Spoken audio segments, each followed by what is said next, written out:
On est à Valenciennes. Sébastien a récupéré, enfin, trouvé un superbe véhicule à vendre en Allemagne sans historique d'entretien, sans trace des anciens propriétaires. Chez un professionnel turc, on n'a pas vu la voiture. Il est pas turc.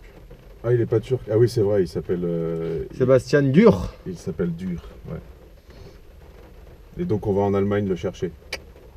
Et anecdote intéressante, on va chercher une américaine un 1er novembre en Allemagne.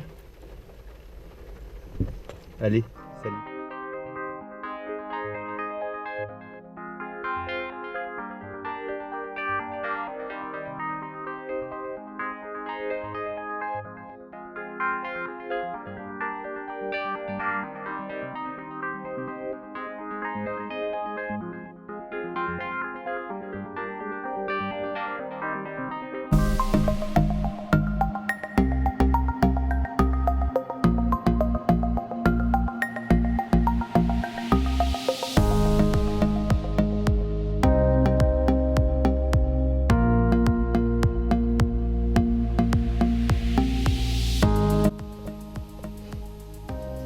Bonjour à tous, il est 8h du matin, on est dans un Airbnb dans la banlieue de Dortmund, ça vend du rêve.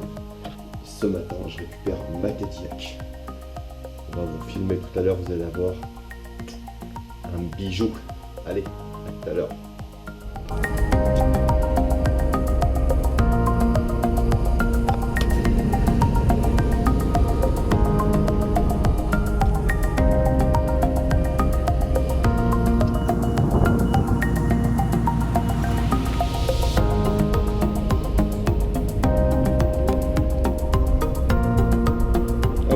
Avant Auré. C'est là.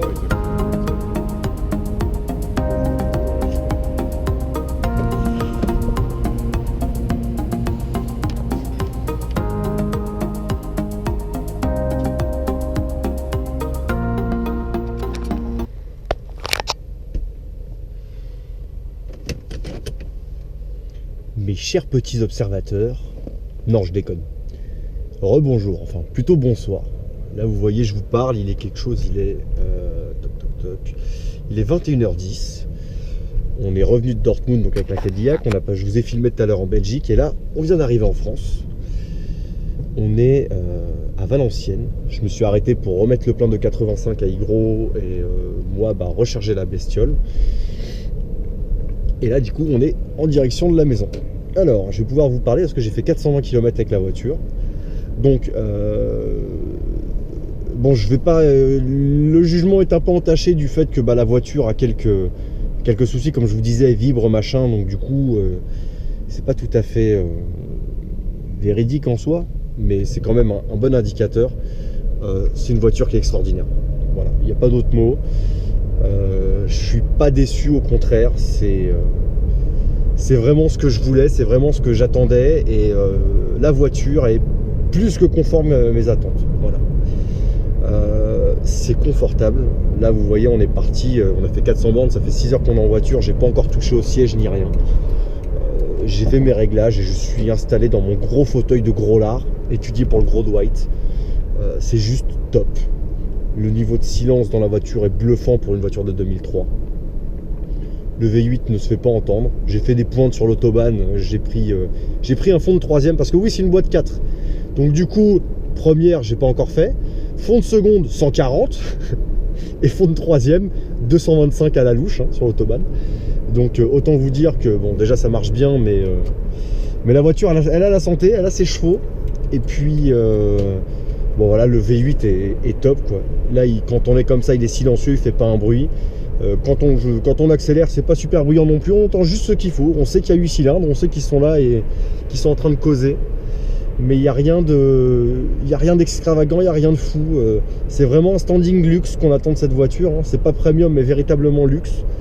Et les prestations de la voiture, voilà, nous le prouvent via la conduite, quoi. C'est top.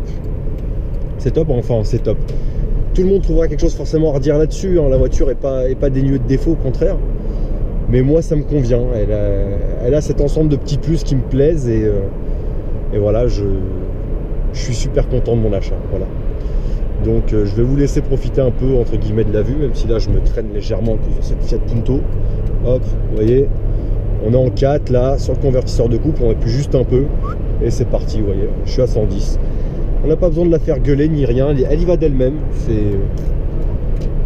Voilà, et là vous voyez à 110, j'ai pas besoin d'osser le ton ni rien. Ça y va tout seul, voilà, on roule. C'est que du bonheur, c'est de la relaxation. Alors, ça reste quand même une péniche de 5,10 m qui doit faire pas loin des 2 tonnes. Donc autant vous dire que bon, bah, c'est pas sur l'école où je vais m'amuser avec ça, hein, clairement, ça sera plutôt une punition qu'autre chose. Mais ça prend bizarrement très peu de roulis pour une voiture de cette époque et surtout pour une américaine. La suspension Magna Ride y est pour quelque chose. À la conduite, voilà, c'est très assisté, hein. Le moindre effort sur le volant, vous voyez, je le bouge à peine et toc, la voiture vire tout de suite. C'est très assisté. C'est la direction est super légère pour le coup, mais et un peu lourde d'ailleurs, assez bizarrement. Ils l'ont durci, je pense que c'est volontaire, mais du coup ça la rend relativement stable, même sur l'autobahn du coup, et malgré les pneus qui sont cuits et ainsi de suite. Et voilà, ce que je peux vous dire sur la partie conduite de la voiture, ça marche bien. En termes de consommation, depuis que je suis parti, là je viens de remettre de l'essence, mais en gros, en moyenne, là en instantané je suis à 7 litres, mais je suis à 110, et en moyenne je suis à 10 litres 3, en sachant que j'ai fait une bonne dizaine de pointes sur l'autobahn quand même. Donc voilà, ça permet de se rendre compte quand même que c'est correct. Voilà, c'est pas un gros V8 non plus, hein, c'est un 4 litres 6, donc il n'y a rien de fou en soi, hein. Mais ça fait le job, et ça s'est resté relativement sobre. 10 litres pour un V8, il faut savoir qu'avec la 3 litres 2 et la DSG qui était un poil courte sur autoroute, je bouffais plus que 10 litres, hein. J'étais à 10,5, 11 selon le trajet, si ça montait plus ou moins ou pas. Donc là pour le coup c'est plutôt pas mal, Et puis bah je sais pas si la GoPro le rend bien, mais cette ambiance moi j'adore là. On est dans une ambiance un peu feutrée. Il y a des lumières blanches un peu partout. Bon là j'ai un éclairage ici là sur la gauche de la petite loupiote orange que vous voyez là qui ne fonctionne plus. Mais cette ambiance blanche, verte, avec juste les aiguilles en rouge et puis du blanc un peu partout dans la cabine, moi ça me plaît beaucoup. Puis ça me rappelle un peu l'Audi quelque part et je trouve que c'est plus sympa que ces lumières orange et tout. Non, ça me plaît, voilà. Il n'y a pas d'autre mot à dire, en fait je suis content, tout simplement. Donc bah, j'espère que cette vidéo vous aura plu. Je reviendrai, vous allez la revoir la voiture, ne vous en faites pas.